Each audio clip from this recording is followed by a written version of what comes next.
Okay, so something that's very useful that you might not be aware of that I want to pull up is I want to look at the timing log. So you go to timing log, and I just want to view it. I don't want to clear it. I don't want to output it to serial port. I just want to view it. Okay, so I've got a printer on my timer. So my timer is printing out what I call dumb time. So it's just printing out start, finish, start, finish, start, finish, and it has no idea how any of that relates to anything. Now, in split second, it gives you a timing log, which is a series of just everything that happened with a little bit more information. So here's my start for bib 1. Here's my start for bib 2. Here's my finish for bib 1. Here's my elapsed time for bib 1. And it just goes all the way through everything that was happening.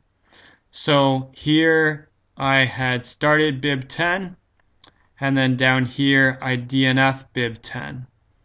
And then I DNF bib 12, and here I DNF bib 15, and then I undo the DNF of bib 15.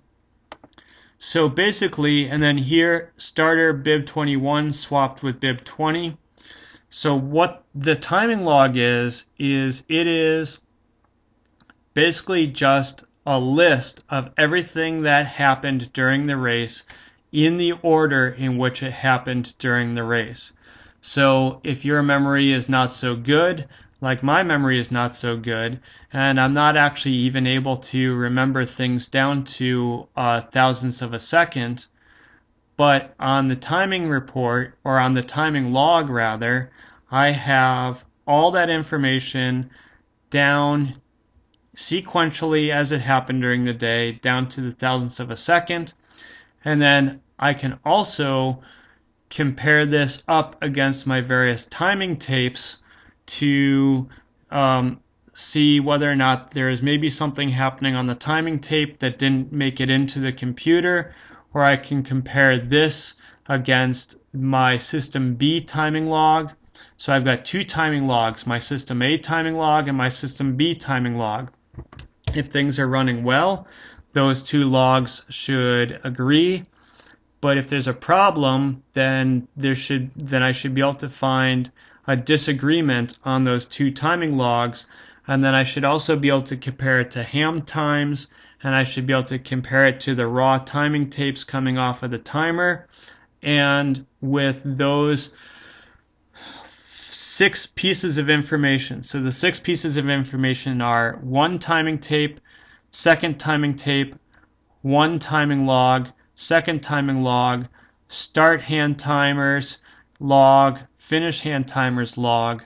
With those 6 pieces of information, I should be able to find what the discrepancies were and reconstruct what actually happened. And so I'm going to make another video at some point in time on time resurrection. For right now, all I want you to do is just know that the timing log exists and that it's very useful for figuring out what happened after. When you're flummoxed and you don't know what happened, you can go back and you can see what the computer thought happened, and then use that as a starting point for figuring out what actually happened.